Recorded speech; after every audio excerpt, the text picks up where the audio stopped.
তোমার না রবের সাথে বন্ধুত্ব ছিল? তুমি না মোনাজাতে ফুঁপিয়ে ফুঁপিয়ে কান্না করতে আর বলতে, হে আল্লাহ, আমি তোমাকে ছাড়া আর কাউকে চাই না। তাহলে এখন কেন তোমার রবের সাথেই বিচ্ছেদ? তুমি না তওবা করেছিলে? তুমি না আল্লাহর জন্য সব ছেড়ে দিয়েছিলে? তুমি না বুঝতে পেরেছিলে তোমার আসল ঠিকানা কোথায়?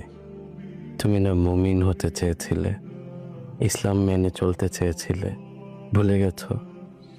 আবার কেন পাপে জড়িয়ে গেলে? তুমি না সিজদায় পড়ে কেঁদেছিলে তোমার গুনাহের জন্য? তাহলে কেন আবার দুনিয়ার ধোঁকায় পড়ে গেলে? তুমি কি হেরে গেলে তোমার নফসের কাছে? আল্লাহর প্রিয় হতে পারলে না? বারবার শয়তানের ফাঁদে পা ফেলছো? ব্যাপার না, এখনো সময় আছে। তুমি কি জানো না তোমার রব কত মহান? তিনি অপেক্ষা করছেন তোমার জন্য, তোমাকে ক্ষমা করার জন্য।